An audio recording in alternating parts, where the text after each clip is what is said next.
So hello dear students, welcome to my channel Gateway for Engineers. In the last class हमने discuss किया था, हमने start किया था लेवलिंग में हमने देखा था सबसे पहले हमने बेसिक बट इंपॉर्टेंट टर्मिनोलॉजीज देखी थी। उसके बाद हमने क्या देखा, उसके बाद हमने देखा मेजरमेंट्स इन लेवलिंग। तो लेवलिंग में मेजरमेंट्स हमने कौन कौन से देखे थे, तीन टाइप के हमने स्टाफ रीडिंग देखी थी, that is back side reading, intermediate side reading and foot side reading. उसके बाद हमने देखा था what is change point. Now जब भी हम इंस्ट्रूमेंट को सेटअप करते हैं तो सबसे पहला रीडिंग कौन सा लेते हैं, सबसे पहला रीडिंग लेते हैं हम बैक साइड रीडिंग। और बैक साइड रीडिंग कहां पे लेते हैं, हम हमेशा बैक साइड रीडिंग बेंचमार्क पे लेते हैं। सो सबसे पहला रीडिंग लिया बैक साइड रीडिंग, फिर उसके बाद इंस्ट्रूमेंट सेटअप करने के बाद हम कई सारी रीडिंग्स लेते हैं और जो आखिरी रीडिंग लेते हैं, जो लास्ट रीडिंग होती है, उसको क्या बोलते हैं, हम उसको बोलते हैं फोर साइड रीडिंग। जो पहला रीडिंग है वो back side reading, last reading है फोर साइड रीडिंग, बाकी सारे जो रीडिंग्स है उसको क्या बोला हमने, उसको इंटरमीडिएट साइड बोला। सिमिलरली जिस स्टेशन पे अभी हमने लास्ट रीडिंग लिया था, जिसको हमने बोला था four side reading, next instrument station से उसी स्टेशन पे हम स्टाफ रख के क्या लेंगे, आप बैक साइड रीडिंग लेंगे। नाउ ये जो पॉइंट है जिसके अबाउट इंस्ट्रूमेंट को हमने चेंज किया है, पहले इंस्ट्रूमेंट को दूसरी पोजीशन पे रखा था और इस पॉइंट के बाद इंस्ट्रूमेंट को दूसरी पोजीशन पे रखा, इस पॉइंट को क्या बोलते हैं, हम इस पॉइंट को बोलते हैं change point. And change point पे लास्ट वाले इंस्ट्रूमेंट स्टेशन से क्या लिया हमने, फोर साइड रीडिंग लिया और नए वाले इंस्ट्रूमेंट स्टेशन से क्या किया, बैक साइड रीडिंग लिया। तो चेंज पॉइंट वो पॉइंट होता है जिसपे हम दो स्टाफ रीडिंग लेते हैं, लास्ट वाले स्टेशन से बैक साइड रीडिंग और नए वाले स्टेशन से फोर साइड रीडिंग। फिर चेंज पॉइंट को हमने क्या बोला था, change point is also called as temporary benchmark, क्योंकि हम बैक साइड रीडिंग कहां पे लेते हैं, हमेशा बेंचमार्क पे लेते हैं। तो चेंज पॉइंट जो है वो कैसे एक्ट करता है, it act as a temporary benchmark.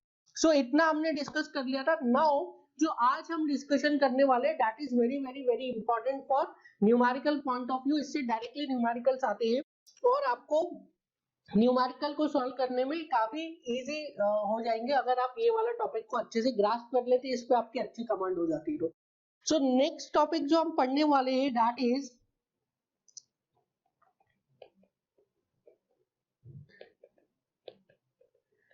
Interpretation of staff reading.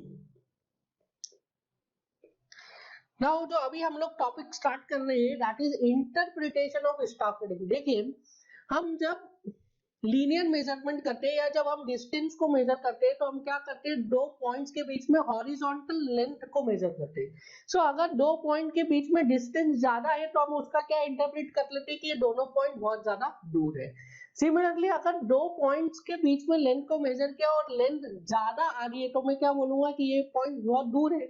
और अगर ग्राउंड पे देख रहा हूँ कि दो पॉइंट्स बहुत दूर है तो मैं क्या बोलूंगा, इन दोनों पॉइंट्स के बीच में अगर मैं लेंथ मेजर करूंगा तो लेंथ बहुत ज्यादा आएगी।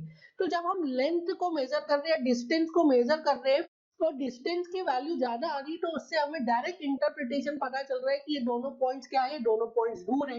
या तो दो पॉइंट्स दूर है तो हम उस चीज को डायरेक्टली इंटरप्रेट कर पा रहे हैं कि इन दोनों पॉइंट्स के बीच में अगर लेंथ को मेजर करूंगा तो लेंथ ज्यादा आएगी। ऐसे ही अगर दो पॉइंट्स बहुत ही पास पास है तो हम ये डायरेक्टली इंटरप्रेट कर सकते हैं कि अगर इनके बीच में लेंथ को मेजर किया तो लेंथ क्या है, कम आएगी। सो अगर मैं दो पॉइंट से ए बी एंड ए सी और इन दोनों का डिस्टेंस लिखा है दैट ए बी का डिस्टेंस 10 मीटर है और ए सी का डिस्टेंस 5 मीटर है, तो इसको हम डायरेक्टली इंटरप्रेट कर सकते हैं कि ए और बी के बीच में लेंथ या दूरी ज्यादा है और ए और सी के बीच में लेंथ या दूरी कम है। तो ये होता है इंटरप्रिटेशन रीडिंग का। अब डिस्टेंस का जो रीडिंग ले रहे हैं उसका इंटरप्रिटेशन हमको डायरेक्टली पता है दैट डिस्टेंस क्या है, distance is horizontal length between two point, so वो हमें पता है और उसको हम डायरेक्टली इंटरप्रेट भी कर पा रहे हैं।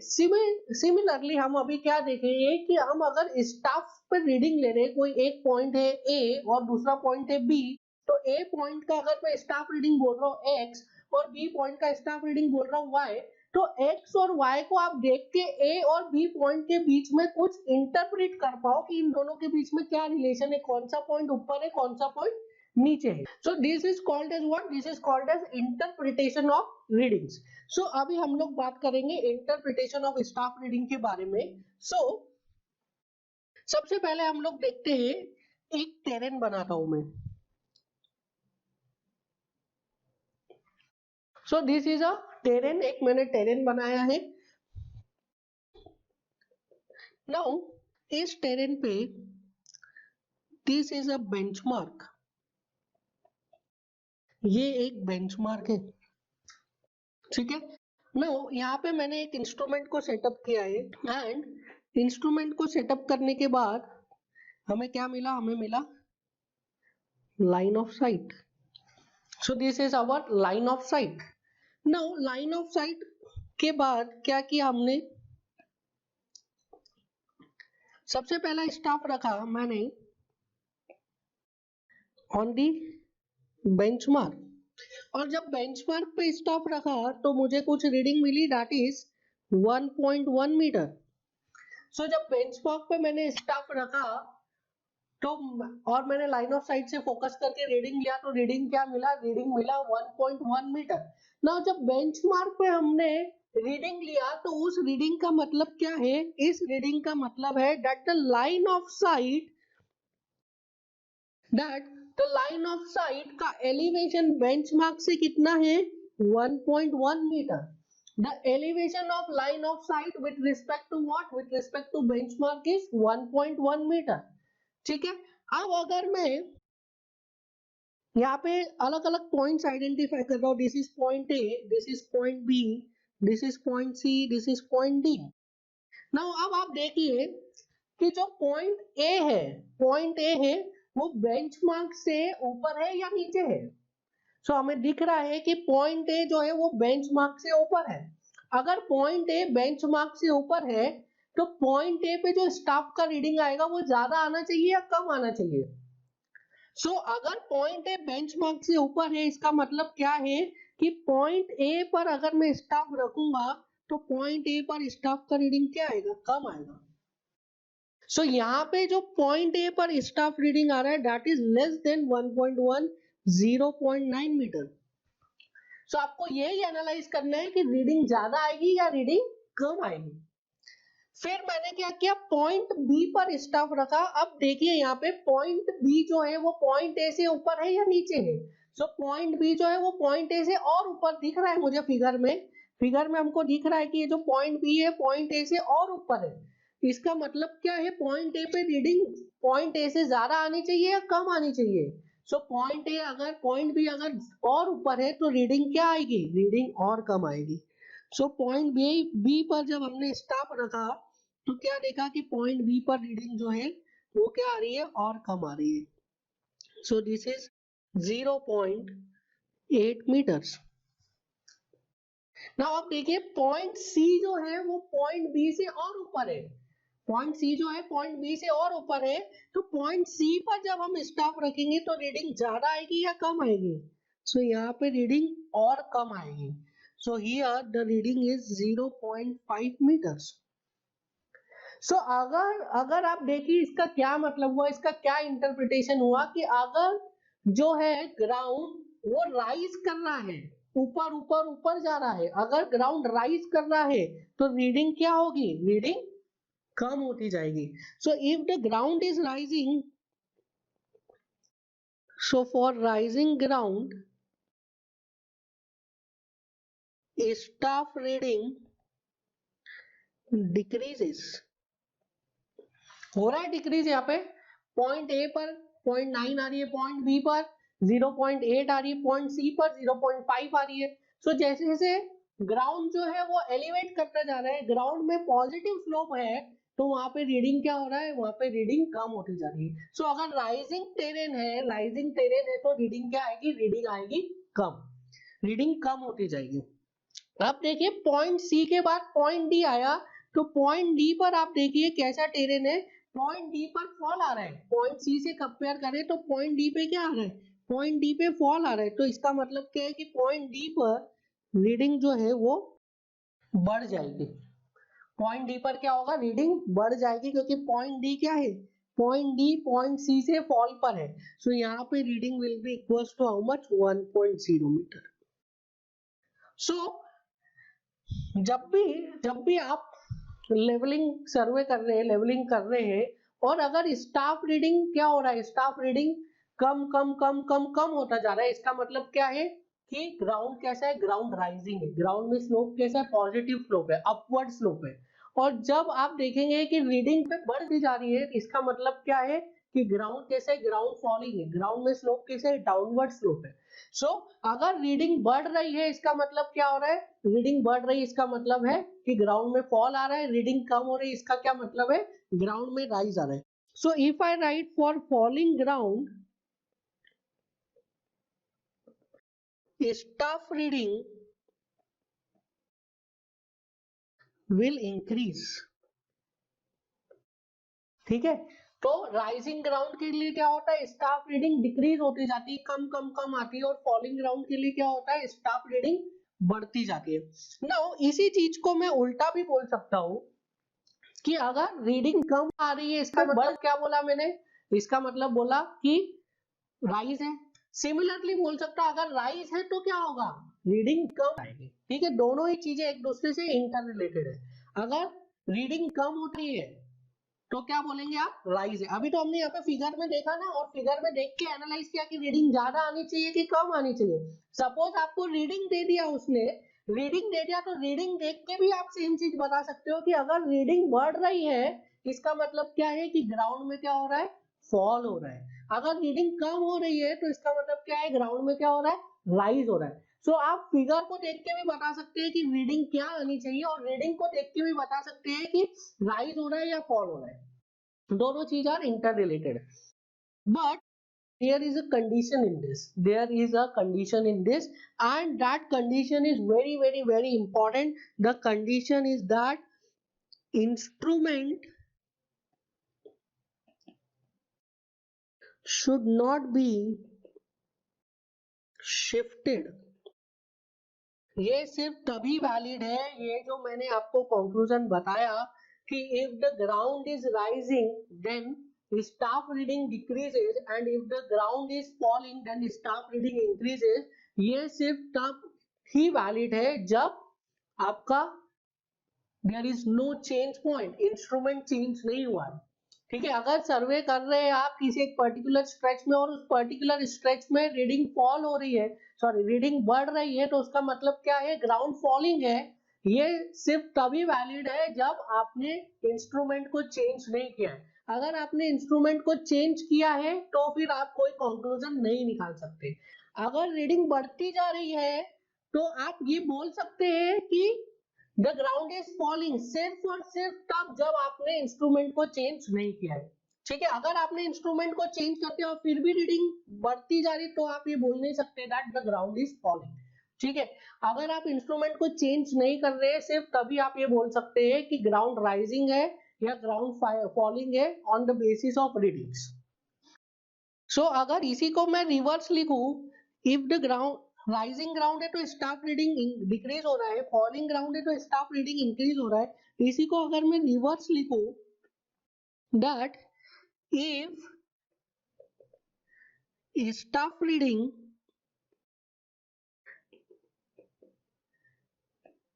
increases then ground is falling, and if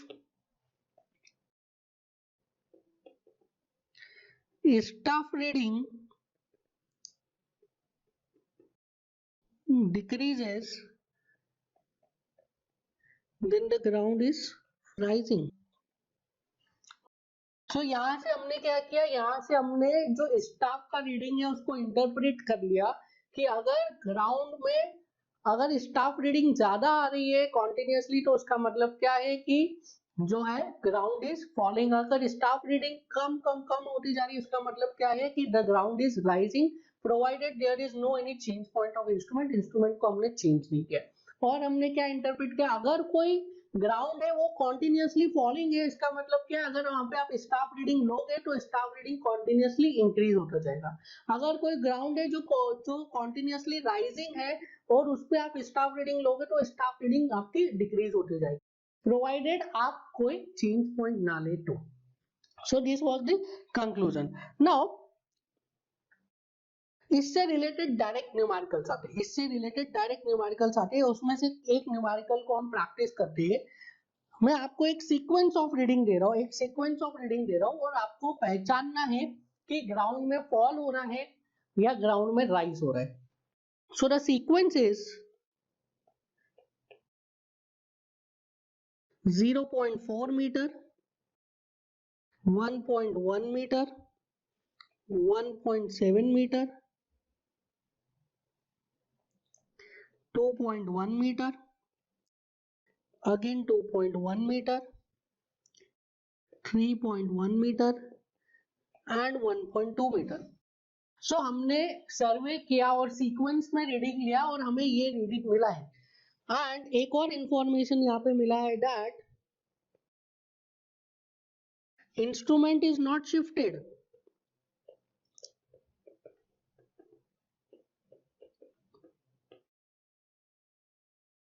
ठीक है, अभी तो हमने क्या किया, अभी अपने डायग्राम बनाया और उससे देखा कि क्या रीडिंग आनी चाहिए.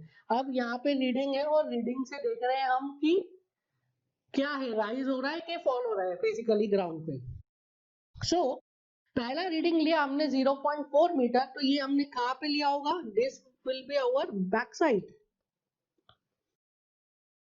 This was our back side और ये कहाँ पे लिया होगा हमने, बेंचमार्क पे. सो पहला जो रीडिंग लिया 0.4 मीटर का, ये कौन सा हो गया, ये हो गया हमारा बैक साइड. और ये हमने कहाँ पे लिया था, ये हमने लिया था बेंचमार्क पे, क्योंकि हमको पता है कि इंस्ट्रूमेंट सेटअप करने के बाद सबसे पहला रीडिंग हम कहाँ पे लेते, सबसे पहला रीडिंग बेंचमार्क पे लेते और उस रीडिंग को क्या बोलते हैं, हम बैक साइड बोलते हैं. इसके बाद जो अपने लास्ट रीडिंग लिया, लास्ट रीडिंग कौन सा लिया आपने, last reading you will call it as fore side. So जो लास्ट रीडिंग लिया आपने वो कौन सा हो गया, फोर साइड. और इसके बीच में जितने भी रीडिंग्स लिए हैं आपने, all these are intermediate side reading. ठीक है, उसके बीच वाले जितने भी रीडिंग्स है वो कौन से हो गए, इंटरमीडिएट साइड रीडिंग. नाउ अब हम देखेंगे कि ये रीडिंग्स को देखते हुए ये बताएंगे कि राइज हो रहा है या फॉल हो रहा है. सो जब आप 0.4 मीटर आपको पहला रीडिंग मिला, दूसरा रीडिंग आपको कितना मिला, 1.1. दैट मीन्स 0.4 से 1.1 के बीच में क्या हो रहा होगा, 0.4 से 1.1 के बीच में हो रहा होगा फॉल, तभी तो रीडिंग बढ़ेगी. फॉल होगा तभी तो रीडिंग बढ़ेगी. दूसरा 1.1 से 1.7 के बीच में क्या हो रहा होगा, 1.1 से 1.7 के बीच में भी फॉल हो रहा होगा. So this is fall, this is also fall. Then 1.7 से 2.1 के बीच में क्या हो रहा है, 1.7 से 2.1 रीडिंग मिला, इसका मतलब भी क्या है, फॉल हो रहा है, तभी तो रीडिंग बढ़ रही है. 2.1 से 2.1 है, इसका मतलब क्या है, ground is plain, no rise no fall. So 2.1 था, फिर अगला रीडिंग भी 2.1 मिला, इसका मतलब क्या है कि ग्राउंड प्लेन है, there is no rise no fall. So 2.1 से 3.1 मिल रहा है, तो 3.1 पे क्या हो रहा होगा, यहाँ पे भी क्या हो रहा है, फॉल हो रहा है. एंड देन 3.1 से लास्ट रीडिंग क्या मिल रही है हमको, 1.2. दैट मीन्स यहाँ पे क्या हो रहा है, राइज हो रहा है. सो जब भी रीडिंग बढ़ रही है तो इसका मतलब क्या है, इसका मतलब है फॉल हो रहा है. और जब भी रीडिंग कम हो रही है उसका मतलब क्या है, उसका मतलब है कि राइज हो रहा है. नाउ आप इसी रीडिंग को लेकर के हम अगर टेरेन को ड्रॉ करना चाहे तो हम टेरेन को ड्रॉ भी कर सकते हैं, टोपोग्राफी को ड्रॉ भी कर सकते हैं. तो हम ड्रॉ करने की कोशिश करते हैं टोपोग्राफी को यूजिंग दिस रीडिंग. सो सबसे पहला रीडिंग तो हमने बेंचमार्क पे लिया है. So this is benchmark and the reading is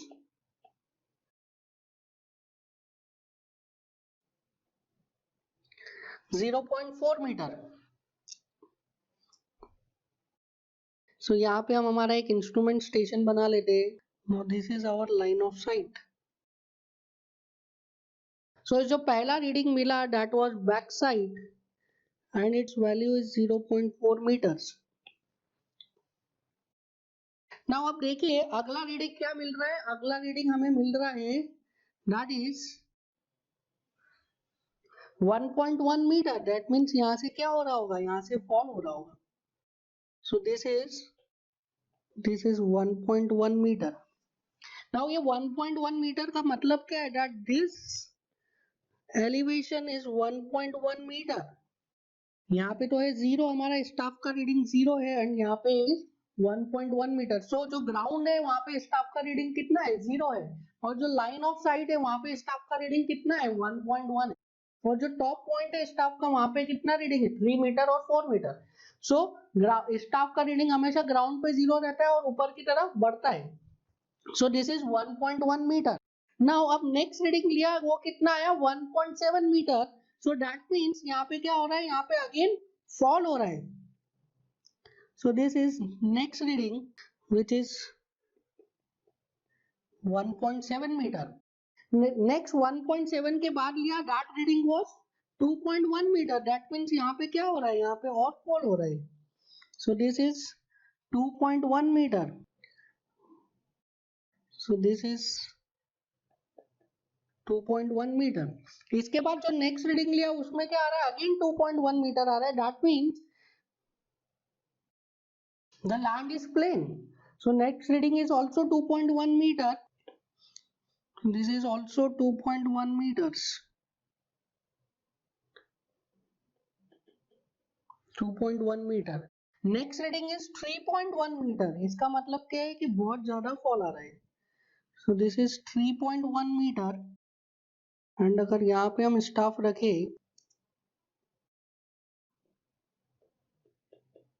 is 3.1 meter. And इसके बाद जो रीडिंग आ रहा है that is 1.2 meters. And 3.1 meter के बाद 1.2 मीटर आ रहा है. इसका मतलब क्या है, that here it is rise. Here the ground is rising. So this is 1.2 meters. So ये क्या आ गया, ये हमारा टोपोग्राफी आ गया है.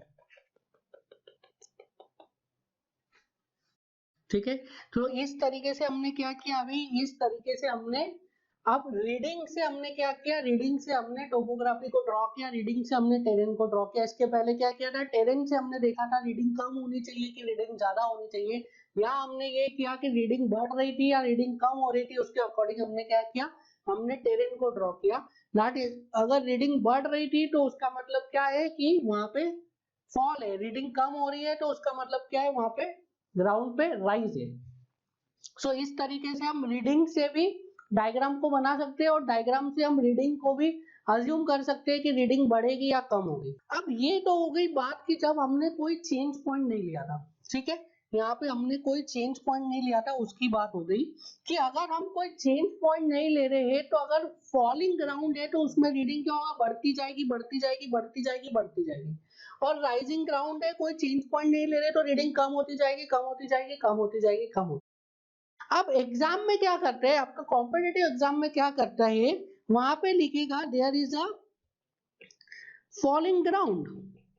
वहां पे बोलेगा there is a falling ground and following readings are observed.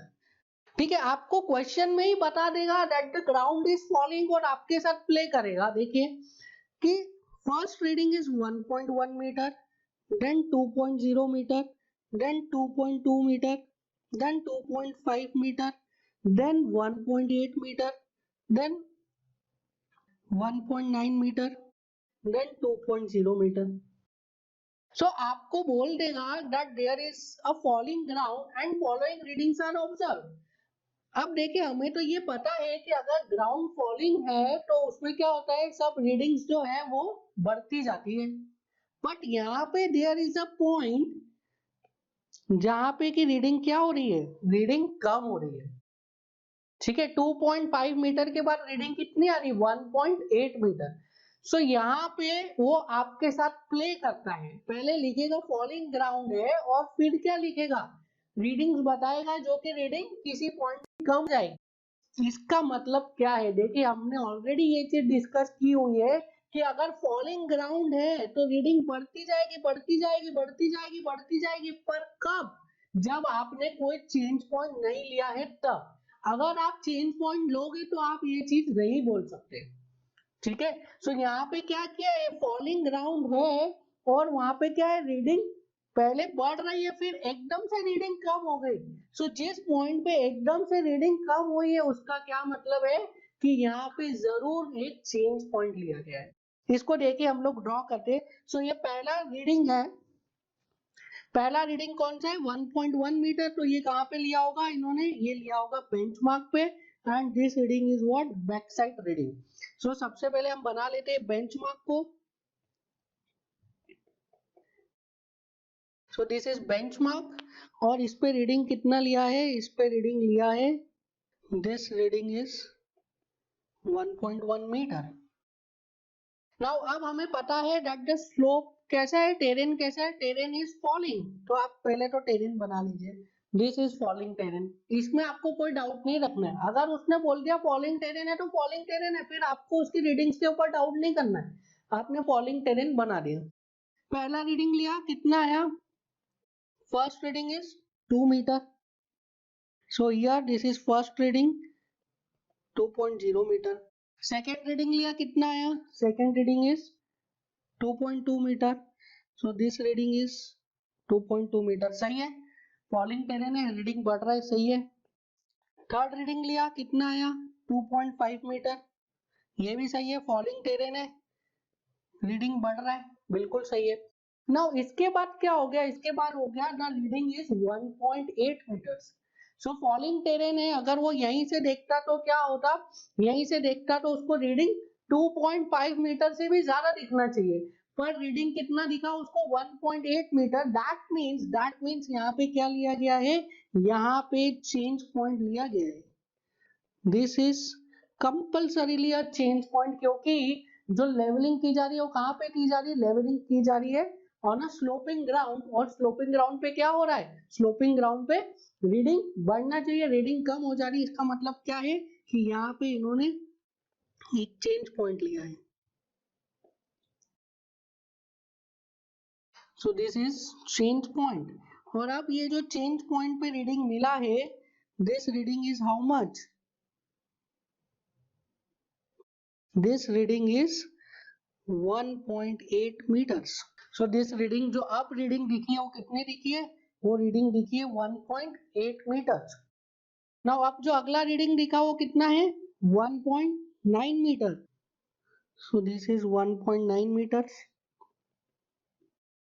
उसके बाद कितना दिखा, 2.0 मीटर,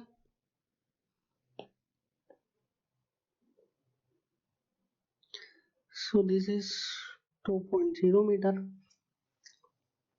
तो यहाँ पे क्या है, यहाँ पे वो बोल रहा है कि देयर इज फॉलिंग टेरेन, और वहां पे रीडिंग जो है बढ़नी चाहिए, पर किसी पॉइंट पे रीडिंग कम हो जा रही है, इसका मतलब क्या है, इसका मतलब उसने वहां पे चेंज पॉइंट लिया है। नाउ अब अगर मैं यहाँ पे डिफाइन करूँ कि बैक साइड कौन सी है, फोर साइड कौन सी, इंटरमीडिएट साइड कौन सी है, तो वो भी आपको आइडेंटिफाई करना आना चाहिए, this is very very very important, इससे भी डायरेक्ट न्यूमेरिकल आते हैं। So for this case, this first reading 1.1 meter is back side, 2.2 meter is intermediate side, 2.0 meter is intermediate side, then 2.2 meter is intermediate side, then ये जो 2.5 meter आई है reading, ये कौन सी reading हो गई, ये हो गई फोर साइड रीडिंग, क्योंकि फर्स्ट वाले इंस्ट्रूमेंट स्टेशन से कौन सी है, दिस इज लास्ट रीडिंग। उसके बाद इस इंस्ट्रूमेंट को हमने चेंज किया, and this 1.8 metre is again back side, this is intermediate side, and this is 2.0 is fore side, क्योंकि this is the last reading. So आपको ये भी बताते आना चाहिए कि कौन सा रीडिंग बैक साइड है, कौन सा इंटरमीडिएट साइड है, कौन सा फोर साइड है, इस तरीके से भी डायरेक्टली न्यूमेरिकल पूछता है। नंबर ऑफ स्टेशन देखेंगे तो this is station A, this is B, C, D, E and F. Number of change point पूछेंगे तो number of change point is 1। ठीक है, आपको ये रीडिंग्स देखते से आपको सब कुछ इंटरप्रेट करते आ जाना चाहिए, इसलिए तो इस टॉपिक का नाम लिखा गया है कि इंटरप्रिटेशन ऑफ रीडिंग्स, कि रीडिंग देख के आप क्या इंटरप्रेट कर पा रहे हो। ठीक है, so this is interpretation of reading, reading देख के आपको ये पता चल जाना चाहिए कि कहाँ पे चेंज पॉइंट लिया है, उसने यहाँ पे दिया है ना that this is falling ground, तो क्या होना चाहिए, रीडिंग बढ़ना चाहिए, रीडिंग बढ़ नहीं रहा है, रीडिंग कम हो जा रहा है किसी पॉइंट पे, उसका मतलब क्या है कि वहां पे there is a change point. और आपको क्या पता चल जाना चाहिए कि कौन सा रीडिंग बैक साइड है, कौन सा फोर साइड है, कौन सा इंटरमीडिएट साइड है, आपको पता चल जाना चाहिए कि किस पॉइंट को हम चेंज पॉइंट है, यहाँ पे कौन सा पॉइंट यहाँ पे चेंज पॉइंट है, आपको पता चल जाना चाहिए कि नंबर ऑफ स्टेशन कितने हैं। सो ये सब चीजें आप इंटरप्रेट कर पाते हैं अगर आपको पता है कि कौन सा रीडिंग क्या रिप्रेजेंट कर रहा है, that is why this topic is called as what, interpretation of reading. Now एक न्यूमेरिकल सॉल्व करते हैं, this numerical is asked in GATE examination. देखिए 2006 में पूछा गया, देखिए During a leveling work along a falling ground, using a dumpy level and a staff of 3 meter length, following successive readings were taken. 1.785, so मैं लिख देता हूँ यहाँ पे 1.785 metre, 2.935 metre, 0.360 metre and 1.320 metre. So ये 4 रीडिंग्स ली गई है। अब क्वेश्चन में क्या बोल रहा है, there is a falling ground, और फॉलिंग ग्राउंड के लिए हमें पता है क्या है कि रीडिंग्स हमेशा बढ़नी चाहिए, बट यहाँ पे अगेन क्या हो रहा है, अगेन यहाँ पे रीडिंग कम हो रही है, रीडिंग जो है वो कम हो रही है, रीडिंग बढ़नी चाहिए फॉलिंग पे, दैट मीन्स यहाँ पे there is a change point. So अगर मैं इसका टेरेन बनाऊं, सो जो फर्स्ट रीडिंग लिया है वो तो हम किस पे लेते हैं, first reading we take on benchmark. So benchmark पे जो पहला रीडिंग लिया है that is what, that is a back side. So जो फर्स्ट रीडिंग लिया हमने बेंचमार्क पे, that first reading is a back side. So this is back side. कितनी आई है वैल्यू इसकी, 1.785 मीटर्स। नाउ इसके बाद क्या हुआ, इसके बाद रीडिंग बढ़ गई है, कितनी बढ़ गई, 2.935 मीटर। नेक्स्ट रीडिंग इज 2.935, मतलब क्या है, फॉल है। सो नेक्स्ट रीडिंग कितनी आ जाएगी, 2.935। सो यहाँ पे आ गया। अच्छा, फॉलिंग ग्राउंड तो हमें पहले ही दिया हुआ है ना क्वेश्चन में, मतलब this terrain is continuously falling. ठीक है, टेरेन तो हमें दिया ही है क्वेश्चन में, that the terrain is continuously falling. So next reading कितनी आ गई यहाँ पे, next reading is 2.935 meters. So this is 2.935 meter. Now next reading कितने आनी चाहिए, 2.935 से ज्यादा आनी चाहिए। क्यों, क्योंकि टेरेन फॉलिंग है, बट यहाँ पे रीडिंग कितनी आ रही है, 0.360 मीटर। दैट मीन्स यहाँ पे क्या है, यहाँ पे एक चेंज पॉइंट लिया है। रीडिंग आनी चाहिए थी 2.935 से ज्यादा, पर अगली रीडिंग आ रही 2.935 से कम। दैट मीन्स क्या है, वहां पे चेंज पॉइंट लिया गया है, and this is change point. और चेंज पॉइंट के बाद जो रीडिंग आ रही है हमारी, that would be what, that would be back side. So 0.360 metre is what, back side. Now next reading कितनी आ रही है, 1.320 metres. So the next reading is 1.320 metre. So अब आप देखिए, तो फर्स्ट रीडिंग जो 1.785 वो कौन सी हो गई, वो बैक साइड हो गई। उसके बाद 2.935 कौन सी रीडिंग हो गई, fore side. Then 0.36 is again for back side, और last reading 1.32 is fore side. So the sequence is back side, fore side, back side, fore side. This is the sequence.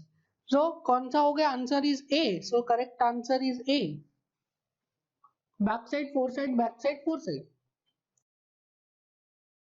सो इस तरीके से आपसे डायरेक्टली क्वेश्चन पूछता है कि आपको readings का इंटरप्रिटेशन पता है कि नहीं। तो रीडिंग का इंटरप्रिटेशन पता होना बहुत ही जरूरी है। नाउ अब हम थोड़ा सा क्या करेंगे, अब हम थोड़ा सा अपने डिस्कशंस को और डीप में लेके जाएंगे। एंड अब हमें क्या आ चुका है, अब हमें ये चीज पता चल गई है कि अगर फॉलिंग ग्राउंड है तो रीडिंग्स बढ़ती जाएगी, राइजिंग ग्राउंड है तो रीडिंग कम होती जाएगी। अगर क्या है, there is no any change point, और फॉलिंग ग्राउंड पे चेंज पॉइंट आ रहा है तो रीडिंग जो बढ़ती जा रही है वो एकदम से कम हो जाएगी। राइजिंग पॉइंट पे चेंज होता आ रहा है तो रीडिंग जो कम होती जा रही है वो एकदम बढ़ जाएगी। ये सारी चीजें अब हमें पता है, ठीक है। तो अब हम थोड़ा सा अपने डिस्कशन को और वास्ट लेके जा रहे हैं। अगर कोई ऐसा टेरेन है जिसमें which is not continuously falling and which is not continuously rising, ठीक है, continuous falling नहीं है, continuous rising नहीं, कहीं पे fall हो रहा है, कहीं पे rise हो रहा है, मतलब कि क्या है, undulating। अनड्यूलेटिंग अगर कोई टेरेन है तो उसके लिए क्या करना पड़ेगा, उसके लिए एग्जामिनर को आपको बताना पड़ेगा, ठीक है। एग्जामिनर को आपको बताना पड़ेगा कि इस रीडिंग के बाद में क्या हुआ है, इस रीडिंग के बाद में इंस्ट्रूमेंट चेंज हुआ है या इंस्ट्रूमेंट शिफ्ट हुआ है। सो अगर कॉन्टिन्यूसली राइजिंग ग्राउंड है या कॉन्टिन्यूसली फॉलिंग ग्राउंड है, उसमें तो क्या होगा, उसमें आपको एग्जामिनर बताएगा नहीं कि चेंज पॉइंट कौन सा है, वो आपको आइडेंटिफाई करना है कि रीडिंग बढ़ना चाहिए और कम हो गई है तो चेंज पॉइंट है, रीडिंग कम होना चाहिए बढ़ गई है तो चेंज पॉइंट है। पर अगर कोई अनड्यूलेटिंग टेरेन है, अनड्यूलेटिंग टेरेन है, कहीं पे राइज है कहीं पे फॉल है, और उस केस में आपको अगर बताए, उस केस में क्या करेगा, उस केस में आपको डेफिनेटली एग्जामिनर जो क्वेश्चन बना रहा है आपके लिए वो आपको बताएगा कि किस रीडिंग के बाद आप इंस्ट्रूमेंट चेंज हुआ है। तो हम अब डिस्कस करने जा रहे हैं, थोड़ा सा और हम डीप में डिस्कस करने जा रहे हैं, that is fly levelling. So एक छोटा सा एग्जांपल से डिस्कस करते हैं। Example is we are discussing undulating ground. ठीक है, अनड्यूलेटिंग ग्राउंड में कैसे हम लोग चेंज पॉइंट को आइडेंटिफाई करेंगे। So for undulating ground, there is a undulating ground, question दिया है in a fly levelling following readings are observed sequentially. Now अब आपको रीडिंग्स की वैल्यू दी हुई है 0.9 मीटर, 1.9 मीटर, 1.4 मीटर्स,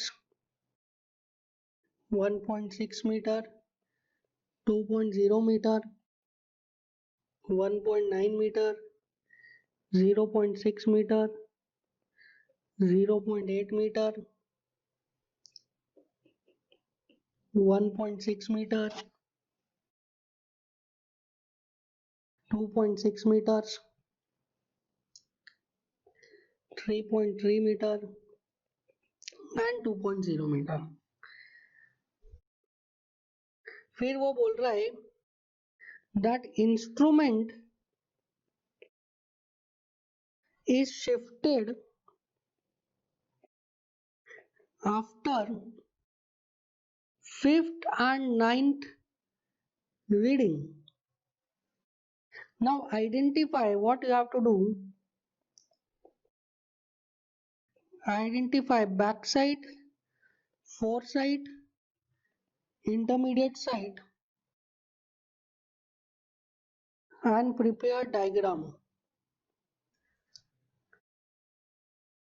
So इसमें क्या है, इसमें अब आप डिसीजन अनड्यूलेटिंग टेरेन, उसमें दिया नहीं है कि the ground is continuously sloping और ग्राउंड इज कॉन्टिन्यूसली राइजिंग, तो उसमें उसने क्या दिया है, उसने डायरेक्टली आपको बता दिया that these and these are change point, या इस और इस रीडिंग के बाद में क्या किया गया, इंस्ट्रूमेंट को चेंज किया गया। नाउ इस टाइप के प्रॉब्लम्स को कैसे डील किया जाता है, इस टाइप के प्रॉब्लम्स को आप अभी इनिशियली जब प्रैक्टिस कर रहे हैं तो आपको क्या करना पड़ेगा, आपको डायग्राम बना के इस टाइप के प्रॉब्लम्स को डील करना पड़ेगा। But after a point of time आप अगर अच्छे से प्रैक्टिस कर लेते हैं तो आप इस टाइप के प्रॉब्लम को विदाउट डायग्राम ही डील कर सकते हैं, आपके माइंड में ही डायग्राम बन जाएगा। सो आपको इसकी काफी प्रैक्टिस करनी है, उस पॉइंट तक प्रैक्टिस करनी है कि आपको डायग्राम बनाने की जरूरत ना पड़े, क्योंकि ऑब्जेक्टिव के लिए डायग्राम बनाना ठीक है थोड़ा सा टाइम जाता है, पर उससे आंसर में एरर आने के चांसेस बहुत ही कम हो जाते हैं, बट कन्वेंशनल के लिए तो डायग्राम बनाना ही पड़ता है। सो अगर आप ऑब्जेक्टिव की प्रिपरेशन कर रहे हैं तो आपको डायग्राम के बिना भी आप सॉल्व कर सकते हैं, बट आपका प्रैक्टिस बहुत अच्छा होना चाहिए, और अगर आप डायग्राम बना के करते हैं तो आपके एरर्स कम आते हैं। सो इसको हम लोग अभी सॉल्व कर रहे हैं बाय प्रिपेयरिंग डायग्राम। 0.9, 1.9, 1.4, 1.6, 2.0, 1.9, 0.6, 0.8, 1.6, 2.6, 3.3 and 2.0। सो ये सारी रीडिंग्स है, इसका हम नंबरिंग कर लेते हैं। सो this is number 1, reading number 1, 2, 3, 4, 5, 6, 7, 8, 9, 10, 11 and 12। सो ये सारा हमारे रीडिंग्स है। नाउ क्वेश्चन में क्या दिया है, instrument is shifted after 5th and 9th reading. So 5th reading के बाद क्या किया है हमने, इंस्ट्रूमेंट को शिफ्ट किया है, तो I will make a wall here. ठीक है, उसको डिफरेंशिएट करने के लिए मैं क्या कर रहा हूँ, एक वॉल बना दिया। उसके बाद कहाँ पे, 9th रीडिंग के बाद इंस्ट्रूमेंट को शिफ्ट किया तो यहाँ पे एक और वॉल बना दी, और लास्ट तो 12th है वो क्या है, वो लास्ट रीडिंग है। ठीक है, सो फिफ्थ के बाद चेंज किया, नाइन्थ के बाद चेंज किया और लास्ट वाला तो लास्ट ही रीडिंग है। तो अगर इस टाइप का क्वेश्चन आपसे पूछ रहा है तो आप इजीली क्या कर सकते हैं, आप इजीली इसको बैक साइड और फोर साइड इस टाइप से लिख के बता सकते हैं। सो जो पहला रीडिंग लेंगे हम वो कौन सा होगा, that is always back side. First instrument station से लास्ट रीडिंग कौन सा लिया है आपने, ये फिफ्थ वाला, so this becomes four side. ठीक है, जो फिफ्थ रीडिंग है वो कौन सा हो गया, फोर साइड हो गया, क्योंकि उसके बाद हमने क्या किया, इंस्ट्रूमेंट को चेंज किया है। नाउ सिक्स्थ रीडिंग क्या हो जाएगा, नेक्स्ट वाले इंस्ट्रूमेंट का back side, so the sixth reading is back side. Ninth reading क्या हो जाएगा, सेकेंड इंस्ट्रूमेंट स्टेशन का फोर साइड, क्योंकि नाइन्थ रीडिंग के बाद क्या है, सेकेंड इंस्ट्रूमेंट स्टेशन हमने शिफ्ट किया है। टेंथ रीडिंग क्या हो जाएगा, थर्ड इंस्ट्रूमेंट स्टेशन का back side. And twelfth reading क्या हो जाएगा, थर्ड इंस्ट्रूमेंट स्टेशन का फोर साइड। सो ये जो हमने वॉल बनाया था ना, इस वॉल से क्या पता चला हमें कि ये सारी रीडिंग वॉल के जो पहले की रीडिंग है दैट इज 1 to 5, ये कहां से लिया हमने, इंस्ट्रूमेंट स्टेशन 1। देन 6 to 9 कहां से लिया, instrument station 2। And then 10 to 12 कहां से लिया, इंस्ट्रूमेंट स्टेशन 3। सो ये हो गई back side fore side, back side fore side पता चल गई, बाकी सारी क्या है, इंटरमीडिएट साइड। तो इस टाइप से हम इजीली बता सकते हैं कि कौन सा रीडिंग बैक साइड है, कौन सा रीडिंग फोर साइड है और कौन सा रीडिंग इंटरमीडिएट साइड है। विदाउट डूइंग एनीथिंग आप डायरेक्टली बता सकते हैं। नाउ अब हमें इसका डायग्राम प्रिपेयर करना है। तो डायग्राम प्रिपेयर करने के लिए तो हमें इंटरप्रिटेशन पता ही है रीडिंग का, दैट रीडिंग बढ़ेगी तो फॉल है, रीडिंग कम होगी तो राइज है। सो हम लोग बनाना स्टार्ट करते हैं। सबसे पहले 0.9 मीटर रीडिंग लिया गया, that is a back side.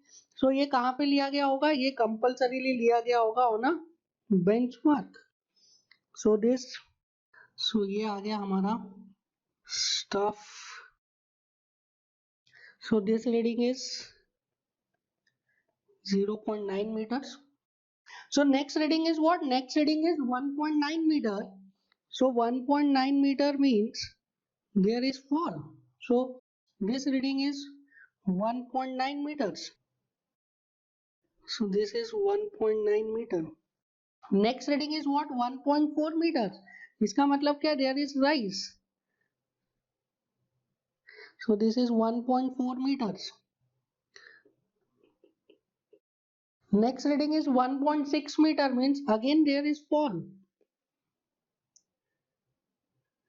So this is 1.6 meters. Next reading क्या है? 2.0 meters. Again there is fall. This is 2.0 meters. So यहाँ पे हमें पता है कि 2.0 मीटर was फोर साइड, और इसके बाद हमने क्या किया, इसके बाद हमने इंस्ट्रूमेंट को शिफ्ट किया है। सो यहाँ पे अब मैं इंस्ट्रूमेंट को शिफ्ट कर रहा हूँ। सो here this is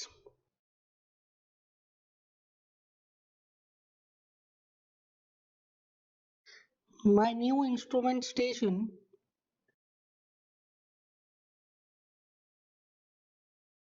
and reading कितना आ रहा है, 1.9 मीटर। सो ये 2 मीटर से नीचे आएगा। So this is 1.9 meter. So this reading is how much, 1.9 metres.